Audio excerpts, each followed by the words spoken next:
Hello दोस्तों, यदि आप भी क्लास 11th का आज यानी 26 नवंबर को हिंदी का सेकेंड टर्मिनल एग्ज़ाम देने जा रहे हैं, तो अभी के इस क्लास में हम लोग आज के परीक्षा के लिए हिंदी के 100% ओरिजिनल क्वेश्चन पेपर का ऑब्जेक्टिव और सब्जेक्टिव क्वेश्चन आंसर देखेंगे इस क्लास में। तो आप लोग क्लास को पूरा वॉच कीजिएगा। यह हिंदी का क्वेश्चन पेपर है 100% ओरिजिनल, और इसका ऑब्जेक्टिव और सब्जेक्टिव दोनों इसी क्लास में हम बताएंगे। तो आप लोग क्लास को पूरा वॉच कीजिएगा। यहाँ पर देख सकते हो क्लास 11 सेकेंड टर्म एग्जामिनेशन नवंबर 2024, कक्षा 11वीं द्वितीय सावधिक परीक्षा नवंबर 2024, हिंदी का क्वेश्चन पेपर है। और ये साइंस आर्ट्स कॉमर्स तीनों के लिए यही क्वेश्चन पेपर रहेगा। देख सकते हो आईएससी, आईकॉम और आईए विषय कोड भी यहाँ पर तीनों का अलग अलग दिया गया है। आप लोग का एग्जाम 50 नंबर का होगा, 25 नंबर का ऑब्जेक्टिव और 25 नंबर का सब्जेक्टिव। समय 1 घंटा 30 मिनट का मिलेगा।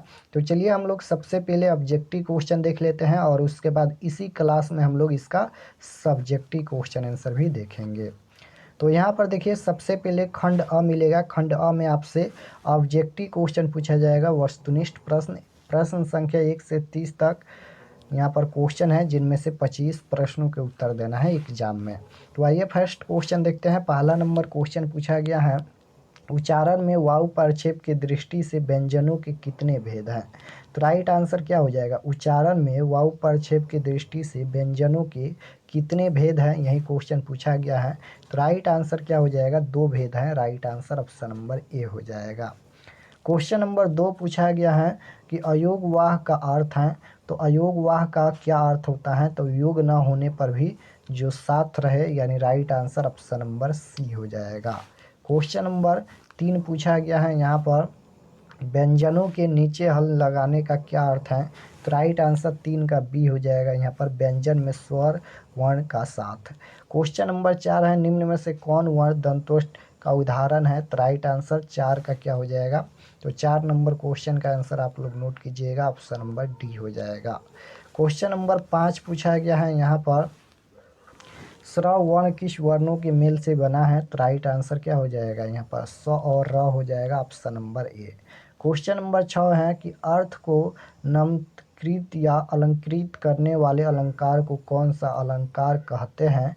तो राइट आंसर 6 का क्या हो जाएगा, उभय अलंकार। Right answer option number C होगा। क्वेश्चन नंबर 7 पूछा गया है, दोहा कैसा छंद है। दोहा कैसा छंद है। तो राइट आंसर 7 का क्या हो जाएगा, ऑप्शन नंबर बी हो जाएगा, यहाँ पर अर्धसम छंद। क्वेश्चन नंबर 8 पूछा गया है, शब्द के जिस व्यापार से मुख्य और लक्ष्य अर्थ से भिन्न अर्थ की प्रतीति होती है उसे क्या कहते हैं। तो राइट आंसर 8 नंबर का डी हो जाएगा, व्यंजना। 9 नंबर क्वेश्चन है कि श्रृंगार रस का अस्थाई भाव है। तो राइट आंसर 9 का ही हो जाएगा, रति। क्वेश्चन नंबर 10 देखिए,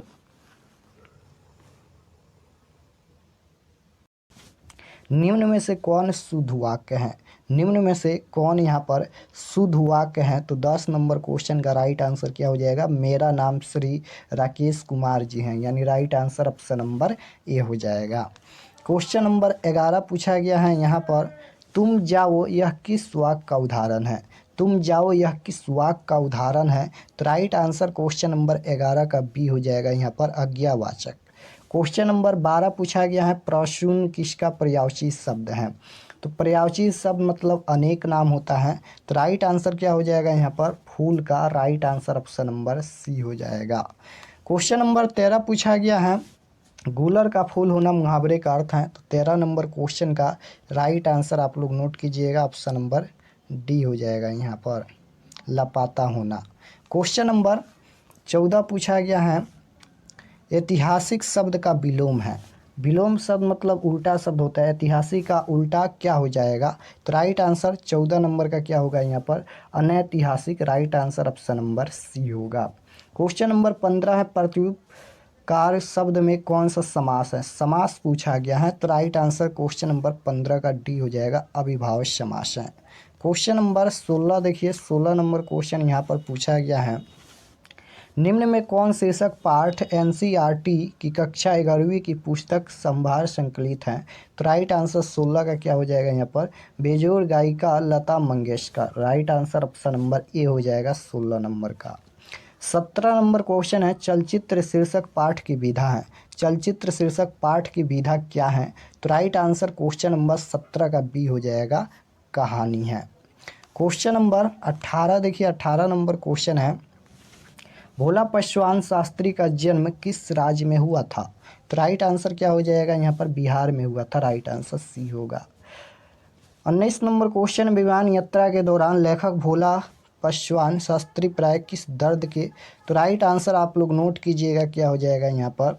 बी राइट आंसर हो जाएगा क्वेश्चन नंबर 19 का।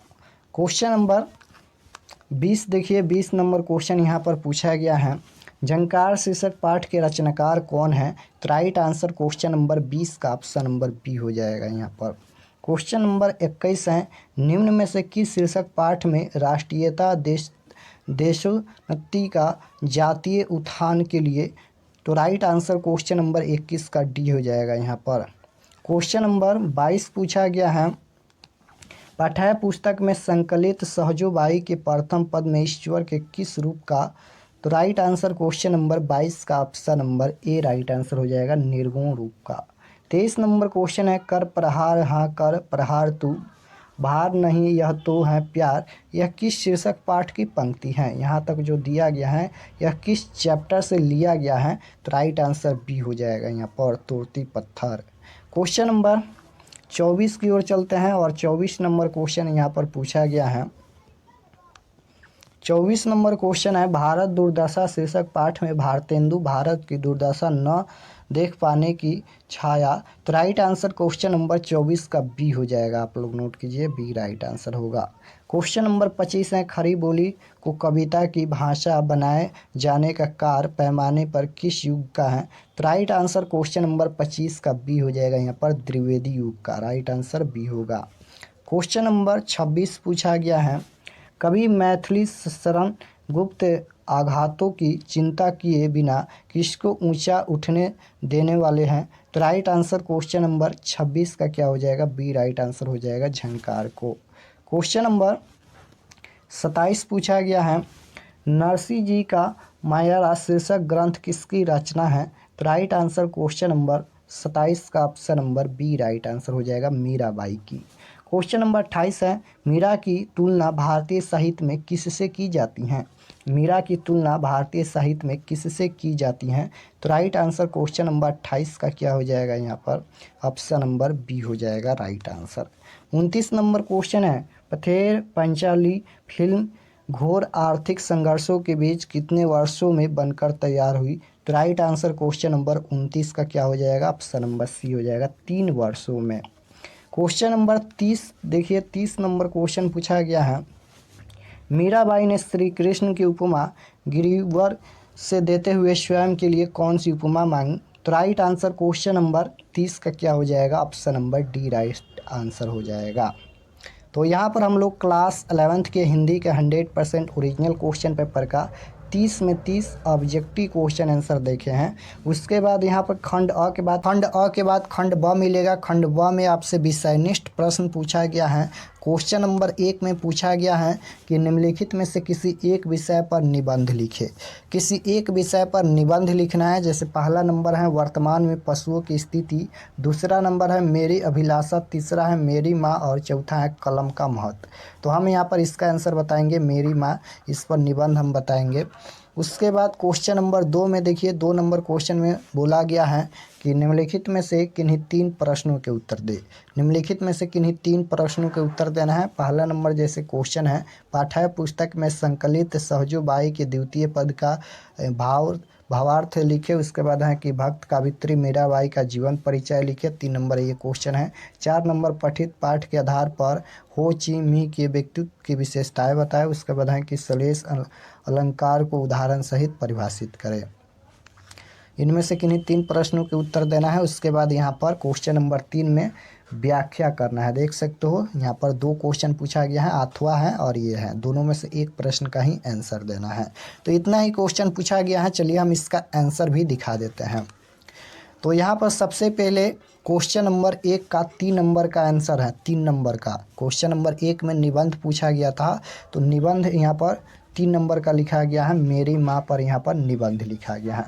तो सबसे पहले परिचय में लिखना है यहाँ पर माँ एक परिवार में सबसे महत्वपूर्ण व्यक्ति हैं क्योंकि वह सभी के बीच की एक महत्वपूर्ण कड़ी होती हैं। मेरा मानना है कि भगवान यदि इस धरती पर अब तक जो भी सबसे बेहतरीन मनुष्य बनाया है वह माँ के रूप में है क्योंकि वह बिना किसी शर्त के अपने बच्चों और परिवार को प्यार करती हैं। तो यहाँ तक लिखना है यहाँ पर परिचय में, सबसे पहले परिचय में यहाँ तक लिखना है। उसके बाद यहाँ पर माँ में है जीवन का महत्व लिखना है, देख सकते हो। तो यहाँ तक इसका आंसर लिखना है। माँ सिर्फ एक शब्द नहीं है, यह अपने आप में एक एहसास है और प्यार है। जब हम माँ कहते हैं तो हमारी कई समस्याएं कोई चमत्कार की तरह दूर हो जाती हैं। इस तरह से यहाँ तक लिखना है। उसके बाद यहाँ पर जीवन की पहली टीचर माँ, इसके बारे में लिखना है। यहाँ पर माँ हमें जितना प्यार करती हैं उतना ही माँ हमें जीवन के हर उतार चढ़ाव में आगे बढ़ने की प्रेरणा भी देती है। माँ ही अपने बच्चों को बहुत करीब और गहराई से जानती है। माँ ज़रूरत हमें हमेशा होती हैं। तो इस तरह से इसका आंसर लिखना है यहाँ तक। उसके बाद यहाँ पर लिखना है सुप्तवन होती है माँ, इसके बारे में लिखना है यहाँ तक, देख सकते हो, यहाँ तक लिखना है। उसके बाद निष्कर्ष के बारे में लिखना है। निष्कर्ष के बारे में लिखना है कि हम जैसे जैसे बड़े होते हैं एक माँ की चिंता और अधिक बढ़ने लगती है। उसकी चिंता अपने बच्चों के कैरियर, स्वस्थ और दूर जाने के लिए होती है। हम कितने भी बड़े क्यों ना हो जाए पर अपनी माँ को हमेशा वही प्यार और सम्मान देना चाहिए। तो इस तरह से यहाँ तक लिखना है। तो ये क्वेश्चन नंबर 1 का 3 नंबर का आंसर निबंध हो गया, यहाँ तक लिखना है। तो 5 नंबर यहाँ से कंप्लीट। उसके बाद क्वेश्चन नंबर 2 का 1 नंबर का आंसर है, देख सकते हो। क्वेश्चन नंबर 2 का 1 नंबर का आंसर है। यहाँ पर सहजूबाई के दूसरा पद का व्याख्या पूछा गया था। तो इस प्रकार से इसका आंसर लिखना है, यहाँ पर देख सकते हो, यहाँ तक इसका आंसर लिखना है। उसके बाद यहाँ पर क्वेश्चन नंबर 2 का 2 नंबर का आंसर लिखा गया है, देख सकते हो। ये क्वेश्चन नंबर 2 का 2 नंबर का आंसर है। लिखना है कि मीराबाई एक हिंदू रहस्यवादी और कवित्री थी। कृष्ण भक्ति शाखा की महान कवित्री मीराबाई का जन्म जीवन परिचय कुछ इस प्रकार है। और यहाँ पर ये पॉइंट देकर लिखना है, 1 नंबर 2 नंबर इस तरह से यहाँ पर लिखना है। यहाँ पर ये 1 नंबर में लिखना है मीराबाई का जन्म लगभग 1498 ईस्वी में पाली के कुर्की गांव में हुआ था। उसके बाद 2 नंबर मीराबाई जोधपुर के संस्थापक राव जोधा के पुत्र राव दूधा की पौत्री और रतन सिंह की पुत्री थी। तो यहाँ तक लिखना है। उसके बाद ये सभी लिखना है, देख सकते हो, यहाँ तक इसका आंसर लिखना है।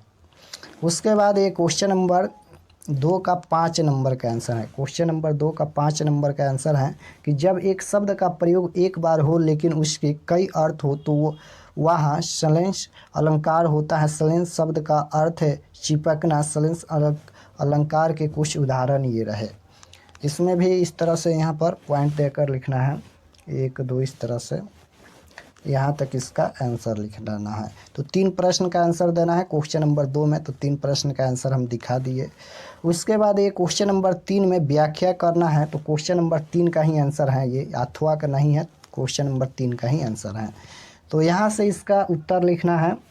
सबसे पहले लिखना है प्रस्तुत पंक्ति भारतेंदु हरिश्चंद्र के द्वारा लिखा हुआ कविता भारत दुर्दशा से लिया गया है। यानी यहाँ पर जो लिखा गया था वह किस चैप्टर से प्रश्न लिया गया है, सबसे पहले ये लिखना है। तो प्रस्तुत पंक्ति भारतेंदु हरिश्चंद्र के द्वारा लिखा हुआ कविता भारत दुर्दशा से लिया गया है। उसके बाद फिर यहाँ पर पॉइंट देकर 1 2 3 इस तरह से आपको लिखना है। भारत दुर्दशा कविता देश प्रेम की कविता है।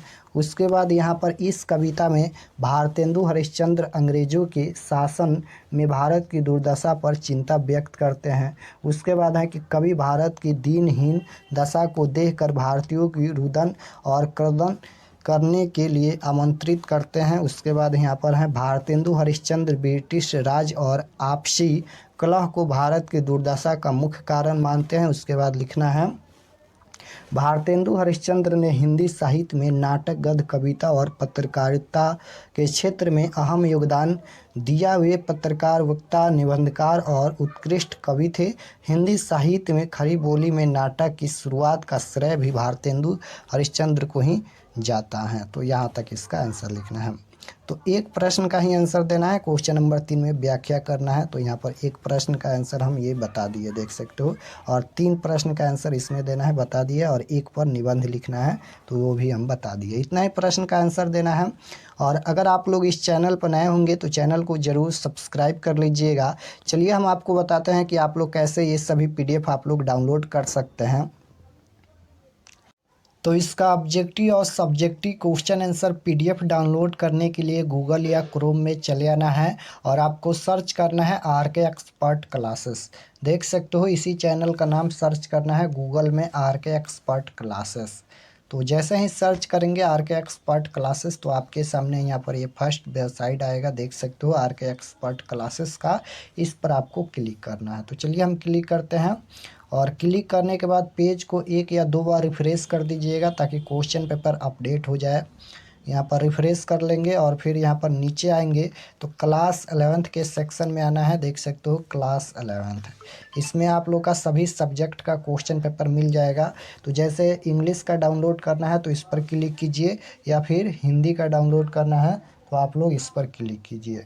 तो देख सकते हो यहाँ पर 26 नवंबर हिंदी ओरिजिनल क्वेश्चन पेपर 2024, इस पर आपको क्लिक करना है हिंदी का डाउनलोड करने के लिए। तो जैसे ही क्लिक करेंगे, क्लिक करने के बाद इसको भी एक बार रिफ़्रेश कर दीजिएगा और फिर नीचे आएंगे तो ये सभी पढ़ लीजिएगा। और यहाँ पर देख सकते हो हिंदी का ये क्वेश्चन पेपर ओरिजिनल है, देख सकते हो, यही क्वेश्चन रहेगा। ये 2 फोटो लगाया गया है, पहला नंबर क्वेश्चन आप लोग मिला लीजिएगा, यही क्वेश्चन है ओरिजिनल।